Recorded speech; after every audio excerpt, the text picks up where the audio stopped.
오늘 밤에 주시는 하나님의 말씀 다니엘서 6장 25절에서 28절까지 교독하시겠습니다. 이에 다리오 왕이 온 땅에 있는 모든 백성과 나라들과 언어가 다른 모든 사람들에게 조서를 내려 이르되 원하건대 너희에게 큰 평강이 있을지어다.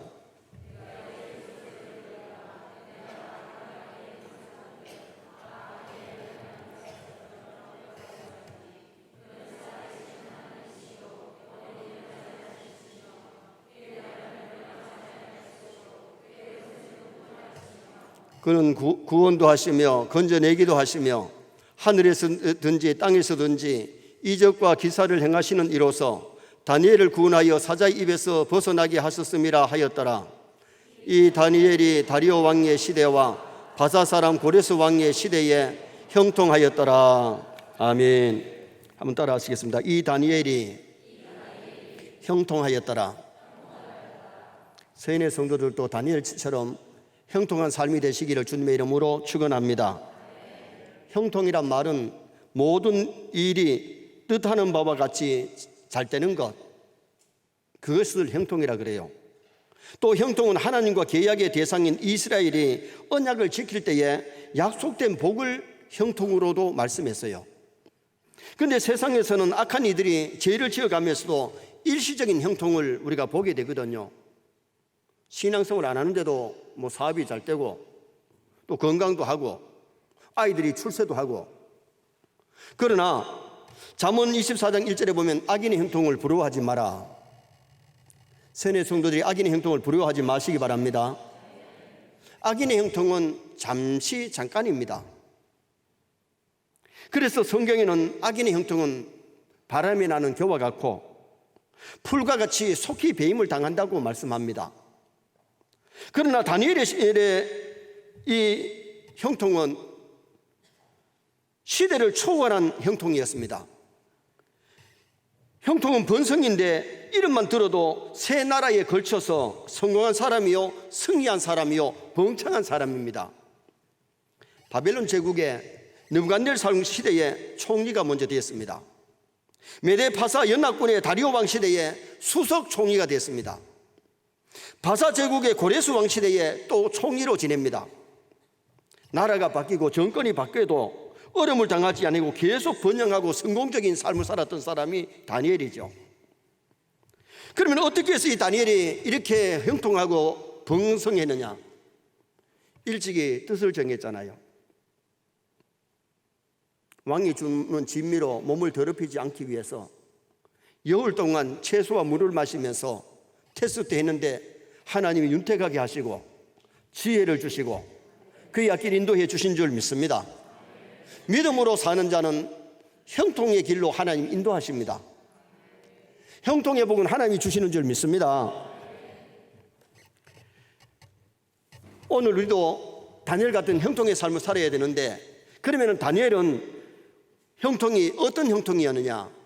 첫째는 신앙적인 면에서 형통했어요.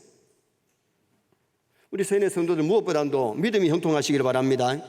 믿음이 잘 되는 것, 믿음이 성장하는 것, 약한 믿음이 아니라 굳건한 믿음, 작은 믿음이 아니라 큰 믿음을 가지면 그 믿음 가지고 세상 이기고 그 믿음 가지고 하나님을 기쁘게 하고 하나님의 뜻을 이루게 될 줄 믿습니다. 자, 26절 27절 말씀 같이 한번 읽으시겠습니다. 내가 이제 조서를 내리노라. 내 나라 간날 아래에 있는 사람들은 다 다니엘의 하나님 앞에서 떨며 두려워할지니 그는 살아계시는 하나님이시요 영원히 변하지 아니게 하시며 그의 나라는 멸망하지 아니할 것이요 그의 권세는 무궁할 것이며 그는 구원도 하시며 건져내기도 하시며 하늘에서든지 땅에서든지 이적과 기사를 행하시는 이로서 다니엘을 구원하여 사자의 입에서 벗어나게 하셨음이라 하였더라. 아멘. 자, 이 고백이 누구 고백입니까? 이 고백은 다니엘의 고백이 아닙니다. 오늘 이 고백은 다리오 왕의 고백이고 다리오 왕의 신앙이지요. 다니엘을 믿음의 사람 다니엘을 통해서 보니까 하나님이 함께 하세요. 정직해요. 남이 해석하지 못하는 글을 해석합니다. 사자굴에 던져졌는데도 하나님이 천사를 보내가지고 사자굴에서 보호해 주십니다. 믿음으로 사는 다니엘에게 하나님이 함께 하시는 것을 보고 고레스 왕의 고백이 성경에 나오고 오늘 본문은 다리오의 고백이에요. 여러분, 우리가 신앙생활을 잘하면 내 주위 사람들이 하나님을 발견하게 될 줄 믿습니다. 오늘 우리가 참된 좋은 믿음을 가지면 내 믿음 없는 사람에게 믿음이 전달되고 그들이 하나님을 보게 되는 놀라운 역사가 일어나는데, 오늘 본문의 다리오 왕의 고백이 무엇이었느냐? 살아계시는 하나님 앞에서 떨며 두려워해라. 여러분, 우리 예수 믿는 사람도 살아계신 하나님 앞에 떨며 두려워해야 될 줄 믿습니다. 신앙이라는 것은 하나님을 두려워하는 것이 신앙이지, 하나님 무시하고 하나님 두려워하지 않으면 믿음 아니에요. 다리오 왕은 다니엘을 통해서 살아계시는 하나님, 두려워 떨어야 될 하나님을 발견한 겁니다. 당시 메데파사 사람들은 우상을 섬기는 사람인데, 다니엘의 신앙생활을 보고서는 이제 우상 섬기지 말고 다니엘이 믿는 살아계신 하나님 믿어라, 그 말이에요. 정말 우리가 신앙생활 잘하면 나 때문에 친구가 교회로 나오고 친척이 교회로 나오고 예수 믿는 은혜 역사 일어날 줄 믿습니다. 요셉이 신앙생활을 잘하니까 이집트 사람들이 요셉이 섬기는 하나님을 두려워하게 되잖아요. 모든 사람이 십계명의 1계명 하나님 위에 다른 신을 두지 말라고 하는 이 말씀을 지키면 복이 되지요. 2계명이 우상을 만들거나 절하거나 섬기지 마라 그랬는데, 하나님을 믿지 않는 사람들은 거기다가 다른 신을 두고 우상을 만들거나 절하거나 섬긴다, 그 말이에요. 오늘 여기 다리오 왕이 바빌론의 사람들에게, 그 메데파사 사람들에게 일러준 말이, 다니엘이 섬기는 하나님을 두려워하고 다니엘이 섬기는 하나님을 믿어라, 우상 섬기지 마라, 그 당부한 거예요. 그 다음에는 영원히 변하지 아니하시는 하나님, 하나님은 영원 전부터 영원까지 늙지도 아니하시고 죽지도 아니하시고 변하지 아니하시는 하나님을 믿으시길 바랍니다. 사람들은 조석으로 변한다 그래요. 조석이 뭐요? 아침과 저녁, 아침에 먹었던 마음이 저녁에 가면 벌써 바뀐다는 거예요. 사람은 마음도 바뀌고 얼굴도 바뀌고 모든 것이 많이 바뀌지만은, 하나님은 영원히 변하지 아니하시는 하나님, 하나님은 쉽게 마음도 변하지 아니하시고, 하나님은 어떤 사람과 같이 변하지 아니하시는 그런 하나님이심을 오늘 이 다리오 왕이 알았어요. 그 다음에 뭐라 그러냐? 그의 나라는 멸망하지 아니하고 그의 건설은 무궁할 것이며, 세상 나라는 멸망해도 하나님 나라는 멸망하지 않습니다. 세상 건설은 몇 달 몇 년 있다가 바뀝니다. 그러나 하나님의 그 건설은 영원히 변하지 않아요. 그리고 구원의 하나님, 건져내시기는 하나님이라고 고백했습니다. 자, 27절 말씀 다시 한번 더 읽으십시다. 27절 말씀. 그는 구원도 하시며 건져내기도 하시며 하늘에서든지 땅에서든지 이적과 기사를 행하시는 이로서 다니엘을 구원하여 사자의 입에서 벗어나게 하셨습니다 하였더라. 할렐루야. 여러분, 다니엘의 하나님이 우리 하나님 되시는 줄 믿습니다. 내가 믿음 생활 잘하면 다니엘처럼 사자굴에서도 건져내시고 홍해바다도 가르시고 반석에서 샘물 터지는 역사 일어날 줄 믿습니다. 왜 우리가 이번에 이 기도 특공대를 만드느냐 하면, 기도할 때에 놀라운 기적의 역사, 은혜 역사 일어나잖아요. 낮에는 오전 10시, 저녁에는 오후 8시 모여서 기도의 제목을 가지고 간절히 뜨겁게 기도할 때에 하나님의 놀라운 역사들이 일어나거든요. 그래서 오늘 우리가 기도 생활을 해야 되는데, 새벽을 깨우든지 철야 기도를 하시든지, 또 아니면은 이 특공대 기도에 참여해서 누구든지 와서 기도할 수 있잖아요. 시간 되시는 분 오셔서 기도하시기를 바랍니다. 그리고는 기도에 응답 주시는 하나님을 체험하면 기도하지 말라 그래도 기도합니다. 사람이 숨 쉬지 말라고 한다고 숨 안 쉬겠어요?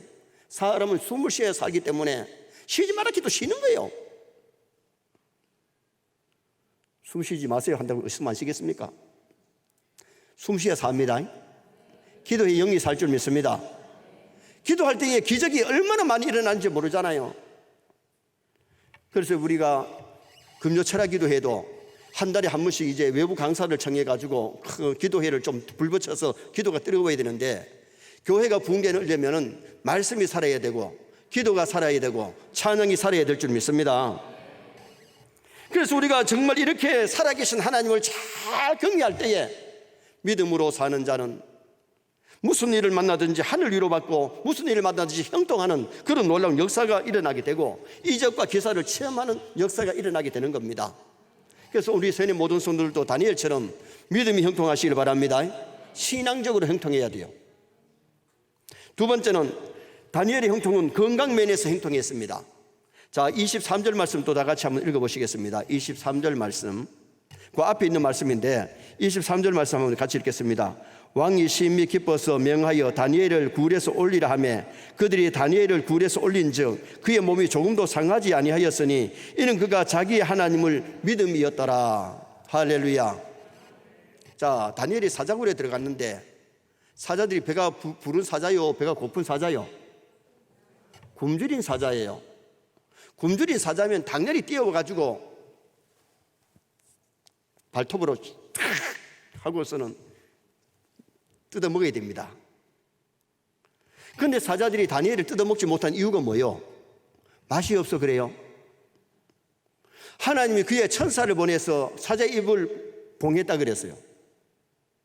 아무리 먹고 싶고 막 배가 고파가지고 막 냄새가 나도 못 먹는 거죠.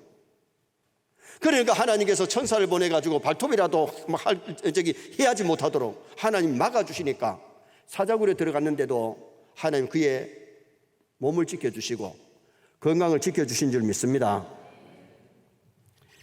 다니엘이 자기가 섬기는 하나님을 믿었기 때문에 하나님이 그의 천사를 보내주신 거거든요. 자, 22절 말씀 한번 읽겠습니다. 22절, 나의 하나님이 이미 그의 천사를 보내어 사자들의 입을 봉하셨으므로 사자들이 나를 상의하지 못하였사오니 이는 나의 무지함이 그의 앞에 명백함이 오며 또 왕이여 나는 왕에게도 해를 끼치지 아니하였나이다 하니라. 할렐루야. 다니엘이 죄를 짓고 사자굴에 들어갔다면 하나님이 천사 안 보내지요. 무죄하던 다니엘, 하나님 앞에 기도하다가 고발당해서 들어가니까 하나님이 그의 천사를 보내가지고 다니엘을 보호해 주신 거예요. 오늘 낮에도 말씀드렸습니다만 우리 영육이 건강하려면 하나님의 말씀대로 살아야 되고요, 하나님이 우리 건강을 지켜주셔야 될 줄 믿습니다. 다니엘은 일찍이 체험을 했습니다. 1장에서 여울 동안 채소와 물을 마시는데도 왕이 주는 진미를 먹은 고기 먹은 사람보다가 얼굴이 더 윤택하고 밝고 하나님이 비상한 지혜를 다니엘에게 주셨잖아요. 여러분, 우리 예수 믿는 사람은 얼굴이 밝아야 될 줄 믿습니다. 예수 믿는 사람은 얼굴에 기쁨이 있고 얼굴에 감사가 있어야 돼요. 막 환한 얼굴, 찡그리는 얼굴, 슬픈 얼굴을 가지고 다니는 것이 아니고 정말 우리가 마음이 기쁘고 은혜가 충만하면 얼굴도 밝아야 될 줄 믿습니다. 우리가 예수 믿을 때에 정말 하나님께서 우리에게 건강 달라고 기도해야 되고 정말 하나님이 건강 지켜주심으로 건강해야 주의 일도 하는 거지, 병들면 직장 일도 하기가 어렵고 사업도 하기가 어렵잖아요. 그래서 오늘 낮에 영육의 건강의 비결, 영육의 건강의 비결을 상고했어요. 정말 우리가 신앙생활 할 때 하나님이 건강 주시기를 주님의 이름으로 축복합니다. 여러분, 몸이 너무 약하면 일하고 싶어도 일할 수가 없어요. 건강해야 하나님의 일도 할 수 있고 세상 일도 할 수 있거든요. 그래서 오늘 우리가 하나님 앞에 건강하려면 하나님 앞에 다니엘처럼 감사하고 기도하고 말씀대로 살면 영혼도 건강하게 하시고 육체도 하나님이 건강하게 하실 줄 믿습니다. 여러분, 의사가 3개월밖에 못 산다고 하는 사람도 하나님이 건강 지켜주니까 3년이 아니라 30년을 더 사는데 어떻게 해요? 하나님이 한번 터치하시면 하나님의 권능은 능력의 손인 줄 믿습니다. 권능의 팔로 역사하시면 강건의 은총이 임하는 거예요. 그래서 오늘 우리가 이 세상 살아갈 때에 정말 불평하면서 원망하면서 그렇게 억지로 사는 것이 아니고 감사하면서 기쁘고 즐겁게 살면 하나님께서 영육의 강건함을 주시는 은총이 임합니다. 사람이 쓴 글인데 좀 웃기기도 하고 우리 남자들에게 교훈을 주는 글이라서 이 글을 오늘은 여자분은 읽지 말고 남자들만 같이 한번 읽도록 그렇게 하겠습니다. 자, 띄워주세요. 자, 우리 다 같이 한번 읽겠습니다. 어떤 남편, 남자들만 있습니다. 어떤 남편이 자기는 매일 출근하여 고생하는데 마누라는 집에서 빈둥대 있는 것 같아서 어떻게 지내는지 자세히 알고 싶어서 하나님께 기도하며 소원을 빌었습니다. 주여, 나는 매일 8시간이나 열심히 일을 하는데 집사람은 집에서 놀고만 있습니다. 그러니 내가 출근하여 얼마나 힘들게 일하는지를 마누라가 알도록 해주고 싶습니다. 하오니 주여, 꼭 하루만 서로의 육체를 바꾸어서 지내도록 해 주십시오. 딱하게 여긴 전능하신 하나님은 남편의 소원을 들어주었고 다음 날 아침 남편은 여자가 되었다. 그녀는 일어나자마자 밥을 짓고 애들을 깨워서 옷을 챙겨 입히고 밥을 먹인 다음에 도시락을 싸서 학교에 보냈다. 남편은 출근시킨 다음에 세탁물을 거두어서 세탁기에 돌리고 고양이 밥을 챙겨주고는 이불을 개고 쓸고 닦으며 여기저기 집안 청소를 했다. 와, 나 혼자 일 있습니까? 남자를 다 같이 읽어요. 그리고 강아지를 목욕시킨 다음에 청구서를 결제하고 은행 가서 일을 본 후에 오는 길에 장 봐와서 낑낑대며 집에 오니 벌써 오후 1시가 넘었다. 빨래를 널고 애들이 학교에서 돌아오면 먹을 간식을 준비하고 애들을 기다리면서 다름질을 하였다. 조금 있다가 애들이 학교에서 수업을 마치고 돌아와 먹인 후에 숙제하라고 실갱이를 벌리고는 잠시 TV를 보며 숨을 돌리는데 벌써 오후 5시 저녁 시간이 되었다. 그래서 또 허겁지겁 쌀을 씻고 고기 점이고 채소를 다듬어서 국을 끓이고 정신없이 저녁 준비를 하였다. 저녁을 먹은 후에 설거지를 끝내고 세탁물을 개어놓고는 애들을 잠자리에 들러 재우고 나니 벌써 밤 9시가 넘었다. 그러나 아직도 그녀의 하루 일과는 다 끝나지 않았다. 그녀는 지친 몸으로 잠자리에 들었고 매일 하듯이 남편의 요구대로 사랑을 열심히 해야 했다.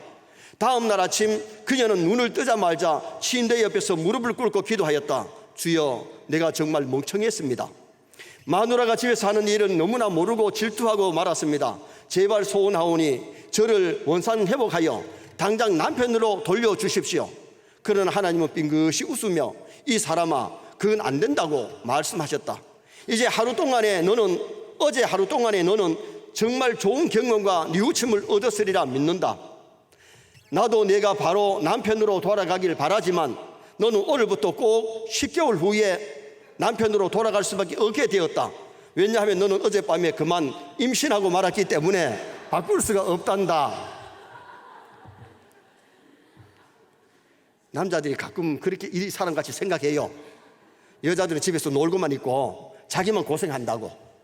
그러니까 하루만 바꿔가지고 여자는 남자 하는 일하고 남자는 여자 하는 일 하자고. 보니까 참 여자들이 가정에서 하는 일 없이 바쁜 게 여자들 아닙니까?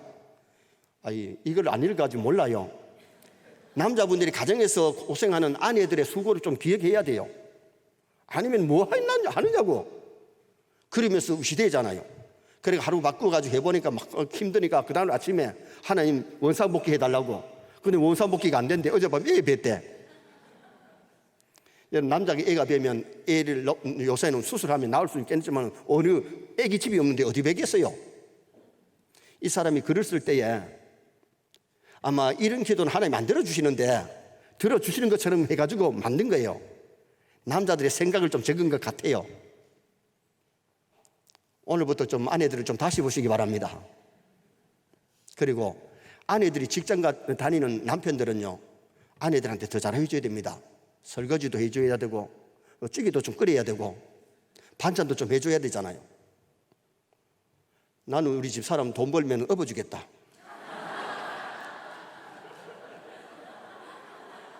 정말 여러분, 우리가 좀 아내들을 이해하고 남편을 이해하면서 살아야 되는데 어떻게 보면 남편들은 자기만 하는 일이 대단하고 아내의 하는 일을 무시하는 경우가 있고요.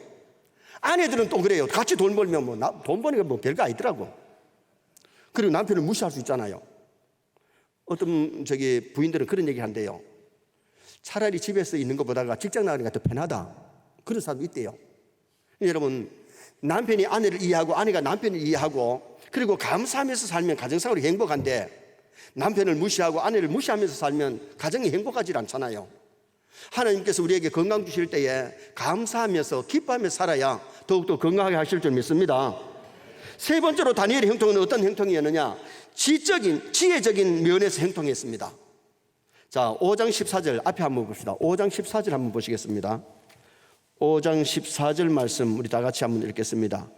내가 내게 대하여 들은즉 네 안에는 신들의 영이 있으므로 내가 명철과 총명과 비생한 지혜가 있다 하도다.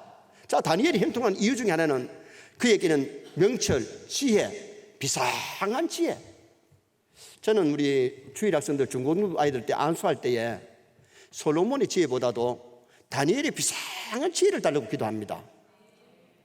솔로몬의 지혜는 결국은 그가 부귀영화를 누렸지만은 물론 하나님의 성경도 기록했지만은 그러나 어떻게 보면 다니엘의 지혜는 비상한 지혜, 하나님의 뜻을 사람들에게 전달하는 그런 지혜를 하나님 앞에 얻었어요.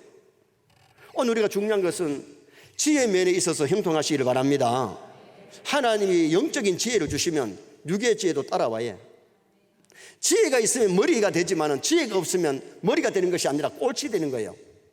다니엘이 남의 나라에 붙잡혀와가지고 그 나라에서 이렇게 도지사가 되고 국무총리가 되고 이렇게 뛰어나게 된 것은 그에게 뭐가 있었느냐? 명철, 지혜, 총명, 하나님 주신 비상 지혜 때문에 그래요.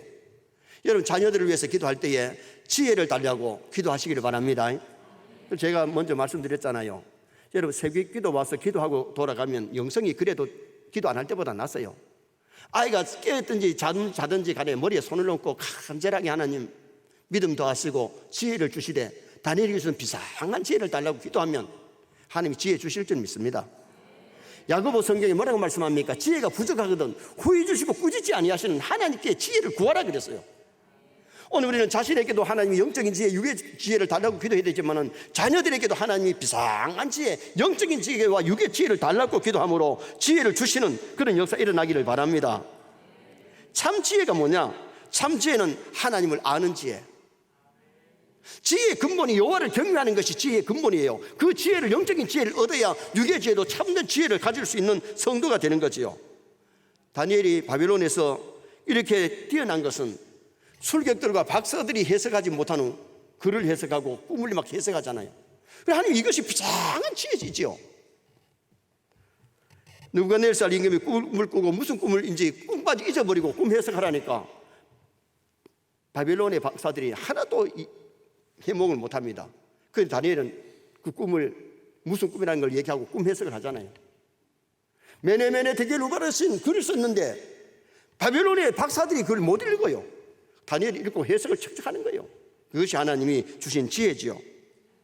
그래서 우리 서인의 모든 성도가 하나님을 경외할 때에 정말 악한 영은 떠나고 참된 영적인 지혜와 육의 지혜가 더해지기를 주님의 이름으로 축원합니다. 마지막 네 번째는 그가 누린 번영이 형통했습니다.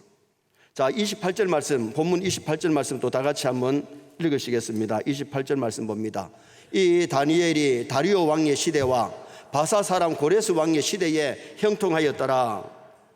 다니엘은 하루 3번씩 하나님께 감사 기도를 하면서 살고 하나님의 뜻대로 살았더니 하나님께서 다니엘을 형통케 하셨는데, 오늘 본문에는 다리오와 고레스 시대라 그랬습니다만은 제일 먼저 가면 1장에서 느부갓네살 왕입니다. 그 다음에는 벨사살 왕입니다. 그 다음에는 다리오 왕입니다. 그 다음에 고레스 왕입니다. 네 왕이 나라를 다스릴 때에 다니엘이 군부총리, 총리 자리에 있었거든요. 어떻게 보면 왕들보다가 백성들에게 다 존경받고 신임받았던 사람이 다니엘이 아니겠어요? 우리가 믿음으로 말씀대로 살면 하나님께서 인정받게 하실 줄 믿습니다. 일시적으로는 오해를 받고 일시적으로는 감옥에 들어가는 일이 있을지 몰라도 결국은 하나님께서 의인은 무지한 것을 드러내 주시는데, 다니엘이 다리오 임금이 부를 때 뭐라 그랬어요? 나의 무지함이 명백함이 오며 임금 앞에도 내가 죄를 지은 것이 없습니다. 오케이 안다 빨리 끌어내라. 다니엘을 모함한 사람들을 넣었더니 막 이 사자들이 뜯어먹는데 팔도 다리도 막 배도 뜯어먹으면서 맛있다, 아주 맛있다. 안 그랬겠어요? 내가 그 소리를 못 들었지만은 그 굶주린 사자들이 어젯밤에는 먹고 싶은데 못 먹었는데 아침에는 막 고기가 들어오는데 여러 마리가 들어왔습니다. 미안합니다. 여러 마리 캐가지고 여러 사람이 들어왔습니다. 그래서 막 뜯어먹기 시작하는데 굶주린 사자들이 얼마나 맛있게 먹었겠어요. 그런데 다니엘이 누린 번영은 느부갓네살 왕, 벨사살 왕, 다리오 왕, 고레스 왕 시대에 온 바벨론 사람들에게 존경받는 도지사, 예를 들면 애굽의 요셉이가 국무총리대가 80년, 장장 80년 동안 이집트뿐만 아니라 세계 사람들이 존경하는 그런 위대한 인물이 됐던 것은 그들이 믿음으로 사니까 하나님께서 그들에게 번영을 주시는데, 나가면 백성들이 존경하고 엎드리는 존경받는 국무총리, 요셉과 다니엘 같은 사람은 그랬다는 거죠. 인간의 법령과 구례는 인간을 구하지 못했습니다. 하나님이 명하신 율례와 구례만이 인간을 구원할 수 있다는 것을 보여주는 거지요. 시편 1편 3절에 보면 시냇가에 심은 나무가 시절을 쫓아 가시를 맺으며 그 잎사귀가 마르지 아니한 같으니 그가 하는 모든 일이 다 형통하리로다. 사자굴이 놓여도 사자굴이 더 인정받게 만들고 그를 모함하는 사람을 처리하는 사자굴이 되더라고요. 성도들에게는 고난이 와도 고난이 성도에게 유익을 줄 줄 믿습니다. 믿음으로 가는 길이라면 홍해바다가 갈라지는 기적을 체험하고 마라에서 물이 단물로 변화되는 체험하는 놀라운 기적의 현장이 되잖아요. 정말 우리 세뇌 성도들이 말씀대로 믿음으로 살아보십시다. 하나님을 잘 경외하십시다. 그래서 정말 이 땅에서 우리 세뇌 성도들이 형통하시기를 주님의 이름으로 축원합니다. 하나님은 형통하게 하실 때에 영적인 번영과 물질적인 번영을 함께 주시는 하나님이세요. 세계 어느 나라 역사를 봐도 하나님을 가장 잘 섬길 때에 그 나라의 경제적으로도 가장 부강이 있어요. 어느 나라지 그래요. 이스라엘이나 로마나 영국이나 미국이나 프랑스나 우리 한국도 마찬가지예요. 하나님께서는 우리에게 번영을 주실 때에 영적으로 부유하게 하시고 육적으로도 부유하게 해주시는 하나님이세요. 그래서 우리 세뇌 모든 성도가 믿음으로 말씀대로 살아서 정말 하나님이 주신 복을 이 땅에서 누리면서 살다가 천국 갔으면 좋겠습니다. 이 땅에서는 무조건 예수 믿는 사람이 거지처럼 살아야 되고 가난하게 살아야 되고 병들고 살고 어렵게 살아야 되는 게 아니에요. 영혼이 잘 땡같이 범사가 잘 되고 강건의 복을 사도 요한도 축복했고 우리가 그 복을 받아서 누리면서 살다가 하나님에 가면 얼마나 더 멋있겠어요. 결론을 짓습니다. 다니엘의 형통은 신앙적인 면에서 형통했고 건강적인 면에서 형통했고 지혜 면에 있어서 형통했고 그가 누린 번영이 형통했기 때문에 우리도 믿음이 형통하고 건강이 형통하고 지혜가 형통하고 번영이 형통하시기를 주님의 이름으로 축원합니다.